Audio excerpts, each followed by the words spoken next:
तो hello students, Ram Ram, हर हर महादेव, जय माता दी। तो जैसा कि हम लोग पार्ट 3 में डिस्कस किए हुए थे नॉन मेटालिक मिनरल्स में माइका का, और हम लोगों को आगे इसको कंटिन्यू करना है रॉक मिनरल्स का, जिसमें आप लोगों को बताए थे लास्ट वीडियो में कि हम लोग इसमें शुरुआत करेंगे हमारा लाइमस्टोन से।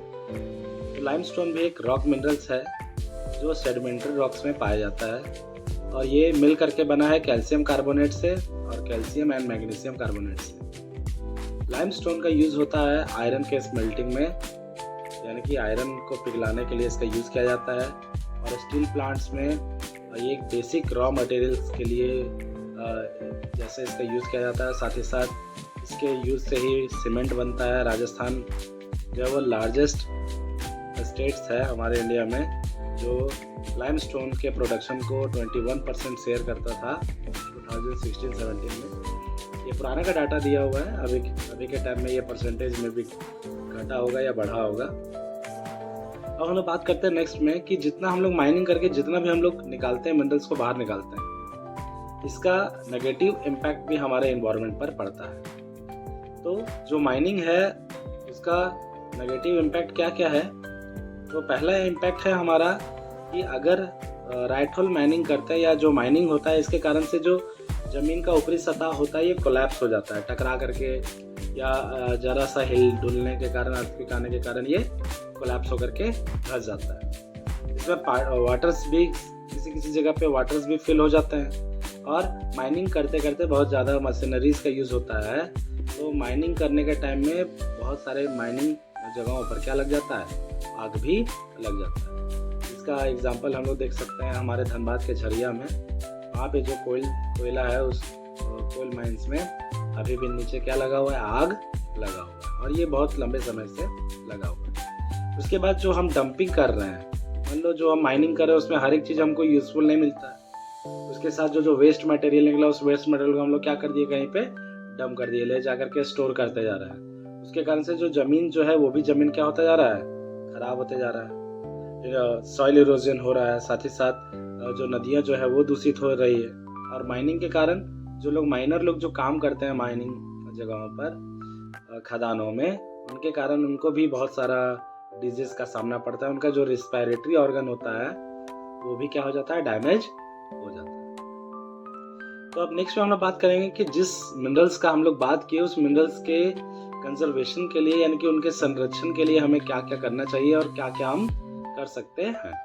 क्योंकि मिनरल जो है उसमें से बहुत सारे ऐसे मिनरल्स हैं जिसका हम अगर यूज़ कर रहे हैं तो आने वाले समय में लगातार यूज़ करते करते वो क्या हो जाएगा, ख़त्म हो जाएगा, हमारे बीच से उसकी अस्तित्व खत्म हो जाएगा। तो हमें इस प्रकार से यूज़ करना है जिससे आने वाले जनरेशन भी उसको यूज़ कर पाए। तो सबसे पहले हम लोग मिनरल्स को कैटेगराइज कर लेंगे कि कौन सा रिन्यूएबल है और कौन सा नॉन रिन्यूएबल। जैसा कि आप लोग जानते होंगे कि ऐसा रिसोर्स या ऐसा मिनरल्स जो हमारे पास लंबे समय तक बना रहे, उसका जितना भी यूज़ करें वो ख़त्म ना हो, तो उस तरह के रिसोर्स को हम लोग रिन्यूएबल बोलते हैं। और ऐसा रिसोर्स या ऐसा मिनरल जिसके यूज़ के अकॉर्डिंग वो लिमिटेड अमाउंट में है हमारे अर्थ में, और जैसे जैसे हम इसका उपयोग करेंगे वो धीरे धीरे क्या होता जाएगा, ख़त्म होता जाएगा। तो हम लोगों को फोकस करना है उन रिसोर्स पर जिसकी संख्या हमारे नेचर्स में बहुत ज़्यादा है, और साथ ही साथ अगर जिसका हम उपयोग करें वो ख़त्म भी ना हो। जैसे सनलाइट का बात करते हैं तो आज जितना रोशनी है उतना रोशनी कल भी होगा, परसों भी होगा, और आने वाले ईयर्स में भी होगा, वो ख़त्म होने वाला नहीं। तो इसी प्रकार से सबसे पहले हम लोगों को मिनरल्स को कैटेगराइज करना है। तो सबसे पहला बोलता है कि जो मिनरल रिसोर्स जो है उसको हम लोगों को प्लान करके और सस्टेनेबल मैनर के तरीके से उसको यूज़ करना है। मतलब प्लान करना है कि कितना यूज़ करना है, कितना निकालना है, कितना माइनिंग करना है, ये सभी चीज़ें प्लान करके उसको क्या करना है, सस्टेनेबल मैनर से यूज़ करना है। मतलब सतत विकास के आधार पर उसको यूज़ करना है। मतलब जितना हमारा आज ज़रूरत है उतना ही निकालेंगे, उससे ज़्यादा निकालेंगे तो क्या होगा, हमारे लिए वो जो चीज़ें है वो लिमिटेड है, वो क्या हो जाएगी, ख़त्म हो जाएगी। जिस प्रकार से आप पुराने टाइम में या जब आपका चाइल्डहुड एज होगा तो उस टाइम आप लोग कहानी सुनेंगे, सोने का अंडा देने वाली मुर्गी। तो हमारा अर्थ भी उसी प्रकार से है ना। हम लोगों को लालच अगर हम करेंगे, ग्रीडीनेस करेंगे, लालचीपन अगर करेंगे, तो उसके कारण हम अपने अर्थ को ही क्या कर देंगे, डिस्ट्रॉय कर देंगे। तो इसीलिए जितना हमें ज़रूरत है उतना ही क्या करना है, उसको उपयोग करना है। उसके बाद जो टेक्नोलॉजीज़ जो है वो धीरे-धीरे डेवलप हो रही है, तो साथ ही साथ जो हम लोग जो लोअर ग्रेड्स के जो मिनरल्स होते हैं, जिसे हम वेस्ट समझ कर के फेंक देते हैं, तो उसका भी क्या किया जा सकता है, अलग-अलग जगहों पर इसका भी हम यूज़ कर सकते हैं। जो मेटल्स जो होते हैं उनको क्या करना है, रिसाइकिल करना है, और साथ ही साथ उस जगहों पर स्क्रैप करके या जो मिनरल्स जो मेटालिक मिनरल्स जो खराब हो जाते हैं या जंग लग जाता है तो उसको स्क्रैप करके या तो उसको वापस से हम लोग क्या कर सकते हैं, यूज़ कर सकते हैं, उससे एक वैल्यूएबल प्रोडक्ट बना सकते हैं। तो इस चैप्टर में हमारा मिनरल एंड एनर्जी रिसोर्स में सबसे इम्पोर्टेंट हमारा मैप बेस्ड क्वेश्चन है। तो आप लोग मैप बेस्ड क्वेश्चन के लिए आप लोग प्रैक्टिस कर लीजिएगा, इंडियन पॉलिटिकल मैप ले लीजिएगा, और उस इंडियन पॉलिटिकल मैप में आपको आयरन और फील्ड्स कहाँ पे हैं, और आयरन और माइंस कहाँ पे हैं, कहाँ पे मैग्नीज निकलता है, कहाँ पे बॉक्साइट निकलता है, कहाँ पे माइका निकलता है। तो ये सभी चीज़ों को आप मार्किंग कर लें तो आपके मैप बेस्ड क्वेश्चंस को बनाना आपके लिए थोड़ा इजी हो जाएगा। तो अभी तक तो जिस पर हम लोग बात कर रहे थे वो हमारा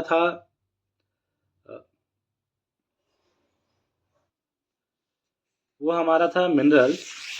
तो अब आगे के हम पार्ट 4 में आप लोगों को हम अपडेट करवाएंगे आपके एनर्जी रिसोर्स से। तो यहाँ तक हमारा मिनरल्स का सफ़र ख़त्म होता है।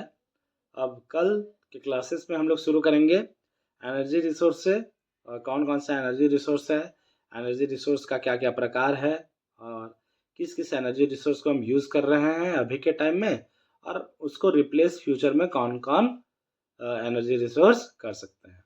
तो इसके बारे में हम लोग आगे के वीडियोज़ में देखेंगे। Stay tuned with me. Have a nice day. Bye bye.